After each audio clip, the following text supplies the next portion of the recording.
سلمہ رضی اللہ عنہ کہتی ہیں کہ جب ابو سلمہ رضی اللہ عنہ کی آنکھیں موت کے وقت پتھرا گئیں تو رسول اللہ صلی اللہ علیہ وسلم تشریف لائے اور اپنے ہاتھ سے ان کی آنکھیں بند کیں اور فرمایا، جب روح قبض کی جاتی ہے تو اس کی بینائی بھی روح کے ساتھ چلی جاتی ہے۔ ابو سلمہ رضی اللہ عنہ کے گھر والے یہ سن کر سمجھ گئے کہ ابو سلمہ رضی اللہ عنہ کا انتقال ہو گیا ہے اور وہ رونے لگے۔ آپ صلی اللہ علیہ وسلم نے فرمایا، اپنے نفسوں پر بھلائی کے سوا اور کوئی دعا نہ کرو، اس لیے کہ اس وقت جو کچھ تمہاری زبان سے نکلتا ہے فرشتے اس پر آمین کہتے ہیں۔ اس کے بعد آپ ان لوگوں میں ان کو شامل فرما دے جن کو صراط مستقیم دکھائی گئی ہے، اور ان کے پسماندگان کی کارسازی فرما، اور اے تمام جہانوں کے پروردگار، ہم کو اور ان کو بخش دے اور اس کی قبر میں کشادگی فرما اور اس کو نور سے منور کر دے۔ اس حدیث میں نبی صلی اللہ علیہ وسلم ابو سلمہ رضی اللہ عنہ کے لیے قبر کو کشادہ کرنے اور قبر کو نور سے منور کر دینے کی دعا فرمائی۔ ثابت ہوا کہ مومن کی قبر کو اللہ تعالیٰ نور سے منور فرما دیتا ہے،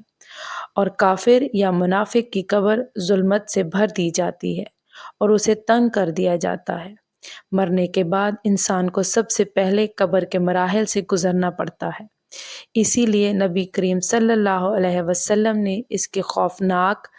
کہ تم مردے دفن کرنا ہی چھوڑ دو گے تو میں اللہ تعالیٰ سے دعا کرتا کہ وہ تمہیں بھی عذاب قبر سنا دے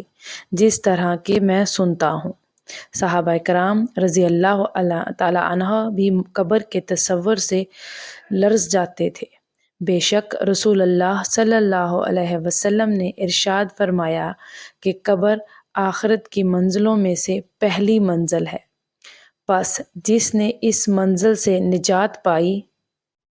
اس کے بعد کی منزلیں آسان ہو گئیں، اور جس نے اس منزل سے نجات حاصل نہ کی اس کے بعد کی منزلیں سخت اور دشوار ہوں گی۔ رسول اللہ صلی اللہ علیہ وسلم نے فرمایا،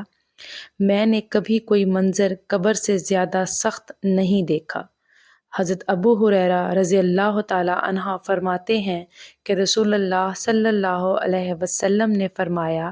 کہ مردے کو جب قبر میں ڈال کر لوگ واپس آتے ہیں تو وہ ان کے جوتوں کی آواز سنتا ہے۔ اگر وہ مردہ مومن ہوتا ہے تو نماز اس کے سر کے پاس، روزہ اس کے دائیں جانب، زکوٰۃ اس کی بائیں جانب، اور دوسرے نیک اعمال، صدقہ و خیرات، صلہ رحمی اور لوگوں سے اچھا سلوک وغیرہ اس کے پاؤں کے پاس آ جاتے ہیں۔ جب اس کے سر کی طرف سے کوئی آتا ہے تو نماز اس کے قریب آنے سے روکتی ہے، اس کی دائیں جانب کوئی آتا ہے تو روزہ اس کو اپنے قریب آنے سے روکتا ہے اور آڑ بن جاتا ہے، اور جب بائیں جانب سے کوئی آتا ہے تو زکوٰۃ رستہ روک لیتی ہے اور اس کو قریب آنے نہیں دیتی، اور جب اس مردے کے پاؤں کی طرف کوئی آتا ہے تو اس کے نیک اعمال یعنی صدقہ خیرات، صلہ رحمی اور لوگوں کے ساتھ حسن و سلوک وغیرہ آڑ بن جاتے ہیں۔ پھر اس سے کہا جاتا ہے کہ بیٹھ جاؤ، چنانچہ وہ بیٹھ جاتا ہے، اور اس کو سورج ایسے دکھائی دیتا ہے جیسے غروب ہونے کو ہے۔ پھر اس سے کہا جاتا ہے کہ تم اس شخص کے بارے میں جو تم میں مبعوث ہوا تھا کیا کہتے ہو، اور اس کے متعلق کیا گواہی دیتے ہو؟ وہ کہتا ہے، مجھے ذرا نماز پڑھ لینے دو۔ اسے کہا جاتا ہے، تم عنقریب یہ کام کر لو گے۔ پہلے اس سوال کا جواب دو کہ تم اس شخص کے بارے میں جو تم میں مبعوث ہوا تھا کیا کہتے ہو اور کیا گواہی دیتے ہو؟ وہ کہے گا، یہ محمد صلی اللہ علیہ وسلم ہیں، میں گواہی دیتا ہوں کہ وہ اللہ کے رسول ہیں، اللہ تعالیٰ کے پاس سے دین حق لے کر آئے ہیں۔ اس سے کہا جائے گا کہ اس بات پر تم زندہ رہے اور اسی پر تمہاری موت ہوئی، اور انشاءاللہ اسی امر پر تم زندہ کر کے اٹھائے جاؤ گے۔ اس کے بعد اس کے لیے جنت کا دروازہ کھولا جاتا ہے جس کو دیکھ کر اس کی خوشی میں اضافہ ہو جائے گا۔ پھر اس کے سامنے دوزخ کا دروازہ کھولا جاتا ہے اور اس کو کہا جاتا ہے کہ اگر تو نافرمانی کرتا تو دوزخ میں تیرا یہ ٹھکانہ اللہ نے تیار کیا تھا۔ اس کو دیکھ کر اس کی خوشی اور شک میں اضافہ ہو جاتا ہے، اور اس کے لیے قبر 70 ہاتھ کشادہ کر دی جاتی ہے اور منور کر دی جاتی ہے، اور دوبارہ اس کا جسم پہلی حالت میں لوٹا دیا جاتا ہے، اور اس کی روح کو عمدہ اور پاکیزہ خوشبو میں رکھ دیا جاتا ہے، یعنی ان پرندوں کے پیٹ میں جو جنت کے درختوں پر چرتے پھرتے ہیں۔ اور اس آیت مبارکہ کا یہی مفہوم ہے۔ کافروں کا یہ حال ہوتا ہے کہ جب کوئی اس کے سر کی طرف سے آتا ہے تو وہاں کچھ بھی نہیں ہوتا، بائیں جانب سے آتا ہے تو اس طرف بھی کوئی چیز موجود نہیں ہوتی،